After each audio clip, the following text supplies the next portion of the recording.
Hi, my name is Jonathan Fitzgerald, and I'm a member of the IBM Security Systems Ethical Hacking team. Today, I'll be talking to you about insecure direct object references, which is currently ranked as 4th on the OWASP Top 10 list. In this video, we will cover what an insecure direct object reference is, how it can be exploited, how it can be mitigated, and how we can detect it with i-AWCS. So, what is a direct object reference? In many cases, your application must perform some sort of action based on user-supplied parameters.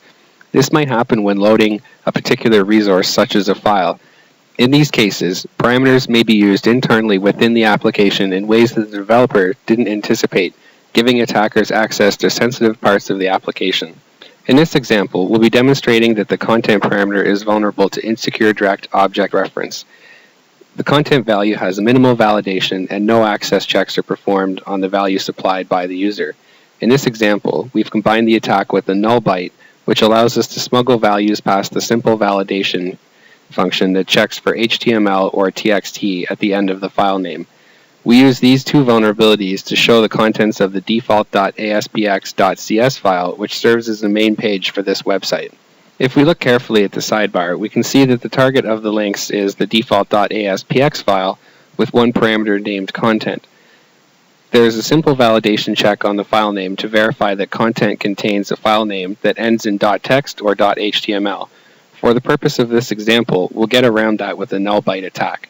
Briefly put, .NET will see the null byte as part of the string.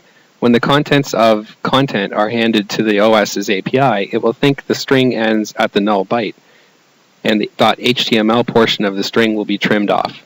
Let's navigate to the following URL, which we will abuse to show the contents of the default.aspx.cs file.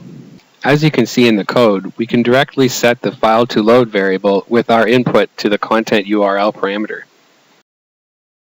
This is interesting, but maybe we can get something a little bit more juicy. Let's try to get the web.config file. Now that we have the web.config file, we can see the path to the Microsoft Access database that drives this application.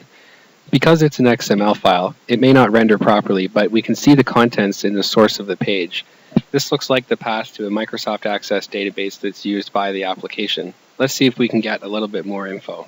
Now that we've used the default.aspx to load the Microsoft Access database, we can see that there's some sensitive information in the results, such as usernames and passwords.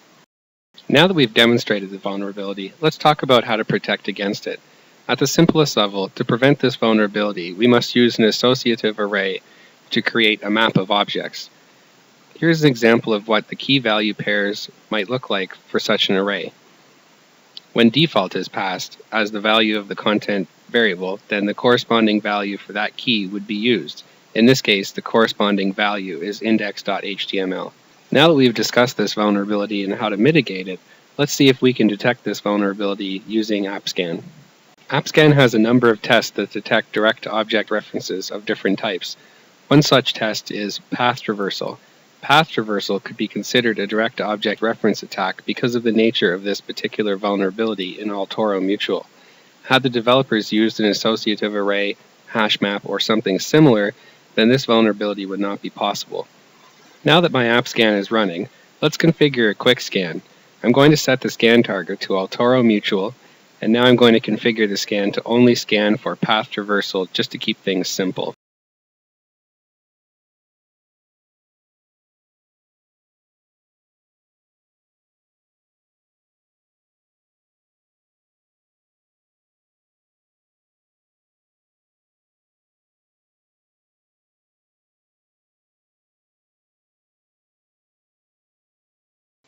As you can see, i-AWCS detected the parameter that is vulnerable. On the Issues tab, you can get a breakdown of the tests that were ran to determine the issue, and on the Fix Recommendations tab, you can get advice on how to fix it. I'd like to thank you for watching, and I hope you found this video informative. Thank you.